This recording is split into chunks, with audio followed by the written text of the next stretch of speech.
Hello, traders. It's Thursday, the 18th of October, 2018. Thanks for joining me again from wherever you are. It's 8:02 a.m. Chicago time, 9:02 Eastern.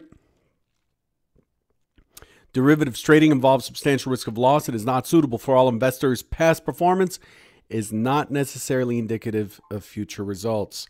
This morning, risk is off again, but only slightly, just like it was yesterday.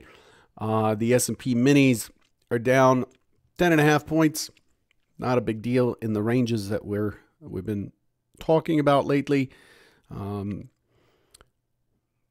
Close to 40 points yesterday. So down 0.36%. The laggard today is crude oil. Reminder, crude oil rolled to December. We're trading CLZ8 starting today.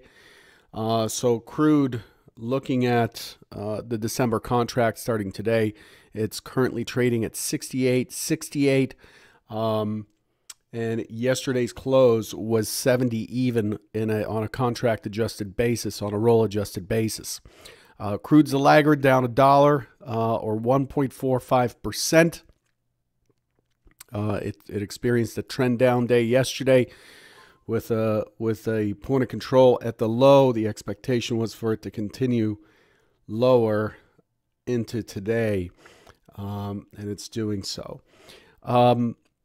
The leader today is the U.S. dollar, up 11.5 cents at 95.41 or 0.12%. Gold is down, euro's down, Japanese yen down, Bund is down. The DAX is up slightly, 3.5 points, or unchanged really. So it's a mishmash in terms of risk sentiment, which is why I look at my quote board of products that I'm monitoring. In terms of risk sentiment, it's mixed to risk off today as we start. Yesterday, the way we opened, we will go over that in a minute, but same kind of configuration, and the market sold off immediately before it started to base and turn. As far as what could interrupt our action today, I don't want to go through the calendar as everybody has access to that, but pay attention to 10 o'clock Eastern for leading index prelim. This could be a mover. The September consensus expectation is 0.5. And then we get Fed speakers at 12:15. Fed speaker at 12:15. That's about it for the calendar for today. Let's take a look at what we expected yesterday versus what we got in our review segment. So yesterday, we were looking for a dip, on scenario 1, but ultimately, because of the way we finished, and I'm not going to regurgitate yesterday's Trader Bite, you can watch it, it's there. The way we finished on the prior day, on Tuesday, with a trend day up with a point of control at the top, we expect a breach of this high of some sort. Generally pushes through by a couple points at least. And that's what I was looking for. I was looking for a dip, find buyers, push up to the high, and then close somewhere in the middle. Not in the middle of the range, but in the middle of yesterday's range, something like that. And so we had FOMC, which is what this line represents. FOMC at 2 o'clock Eastern, and that's likely to give us some sort of a move. And it did. Here's what actually happened.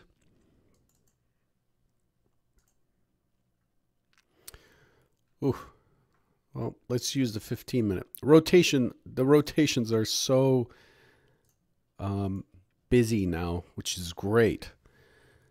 But here's what we got yesterday. We tested the point of control to the tick, and that was our IB high, 1275. That's the point of control the prior day. Tested to the tick, so it upticked 2 ticks, and then it dropped in what looked like almost an OD, open drive type of behavior. My expectation is it's likely to, I didn't expect a drive, but it's likely to push down into 99 or 95, 27.95 before it turns up and puts in a new high. What it actually did is it pushed to the next to the 83.50 stock zone. I did not move that stock zone for today. Stays the same.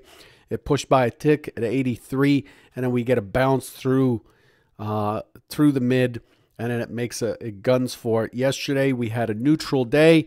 We broke the IB low. The IB low was 92.50, and we pushed to 83.25, and then we broke the IB high, and we finished on the extreme. Technically, yesterday was a neutral extreme up day, and the expectation is for follow through to the upside. Essentially, the auction was interrupted by the pit close. The activity overnight, though, kind of negates that. The activity overnight is not really. It's almost like an auction that never gets interrupted. Currently, it's not like the volume just drops way off on the extended hour session.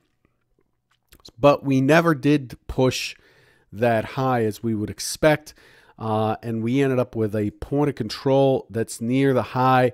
Really a double distribution profile. It was a multi-distribution profile, double distribution profile with 2800 again being a low volume node. Remember this, 2800 here, and it's just 2800 has just been kind of a party pooper, right? And so that's, those are, we're basically trading the same, at least my stock zones, which are stocks, the definition of a stock zone, STALK zone, as it shows here on the left. That's what it's called, a stock zone.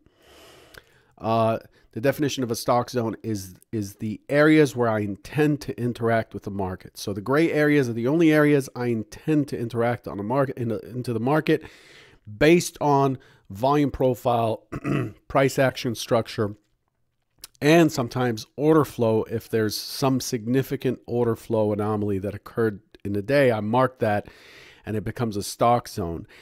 So I don't interact on a structured setup. A structured setup means it is a setup that is based on, is founded on probabilities, or is founded on a tested setup. Those occur in the gray zones, in the stock zones. But there's also market-generated information, day-generated information that occurs that I trade off of, like mid, IB high, IB low, confluence of the OS with any of the above, and so on. And those are also setups that I take anyway, but they're not pre-planned. They're not something I can do homework for. They just occur in a day time frame. With those, the big things. The big thing to remember about the day time frame levels, like mid, IB high, IB low, opening swing high, opening swing low, the day generated levels is the first step. And this is quite a big nugget for you. The first step is to identify which participant is likely to be in control. So I don't want to be trading some sort of a day level when they're clearly not paying attention to yesterday's high, low, and existing daytime frame areas. If the market just disregards those, I'm not going to trade the daytime frame levels, because they couldn't care less, because the participants who happen to be in the market are operating from a much higher time frame, and they couldn't care less about my day time frame levels that are being generated. Okay, so if that confuses you, don't worry about it, but that's basically the explanation there. So what we got yesterday is, I expected it to test, it did successfully test above, very, very poorly, just one tick above the prior high, the trend day high of 19. The configuration, the configuration of this kind of pattern here, what we see is, 19 down, 19 quarter, higher low, and then this little high here at 1850, which missed the high by about 3 ticks, higher low again, and closing near highs. This pattern here is generally very bullish. This looks like it is just compressing it's compressing here, and it looks to me like it could easily break through now. But a lot of people read that as a triple top, and generally on an ascending triangle, people look for the break lower. I get that, but from what I observe here, as the market is unable to test lower and is finding buyers at higher prices, it's likely to break that week high, which is what we have. We have an inter-day, a multi-day week high, in my opinion. So that's what it looks like. That's what it looked like to me yesterday. Now, if we carry this into the overnight session, things kind of take a turn. Oh, that's not the overnight session chart. This one is. Things kind of take a turn. You know, we open up the session, and we drop off after the new session opens right here at 5 o'clock my time. And then we just stay below this mid for the entire session. And so what we have is this profile that kind of looks like a big B with the point of control near the lower end. It's below mid. VWAP's above us. Mid is above us. And we are below yesterday's point of control. We've moved away from that week high. Just doesn't look very promising. In fact, looks a little confusing in terms of what it wants. I mean, we're back here at the 2800. The low of the session is 2800 and a quarter, put in right here at the European Open, basically. So overall, it didn't accomplish much overnight, but the volume is still relatively high, 200,000 versus 110 to 120,000 expected or common. And it's the way it's configured right now is that we know that the market is compressing between 2813 and 2800 with an indication that it's just not able to pick up. It's not able to find the buyers to push it higher. A lot of that's driven by news out of Europe. EU leaders decide to shelve their plans for the Brexit summit in November until decisive progress is made. That doesn't sound too good. And there's just a lot going on with Brexit. Also, ECB's Weidemann says inflation outlook was by and large in line with the goal. EU Commission was correct in criticizing Italian budget plan policy normalization to place a heavy burden on highly indebted countries. And also there was some commentary that, he's leading to the potential for accommodation to be reduced going forward because inflation is contained. So it's really tough to make a higher probability or to assess the probability of which scenario is likely to work out. As it stands with the current structure, with the fact that we're moving away from this, week high that we left behind yesterday with a week high from the prior day. Essentially, we took out the prior day by a tick. It's almost like a double top. To me, it looks like we are likely to do the same thing as yesterday, where we're likely to dip and then start to push higher is what I'm expecting. So let's look at that. Coming into today, opening in range, almost in value, just above the upper distribution. We're on top of the LVN at 2,800. Just a terrible place, to open.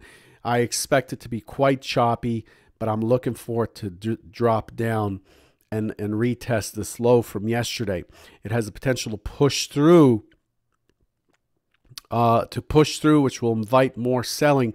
But at some point, I'm looking for a big impulse higher, and for it to consolidate and then start to squeeze back into the point of control and potentially take this high out. There's not much other than leading index. The leading indices as a release today. The market doesn't need to wait for anything that's scheduled.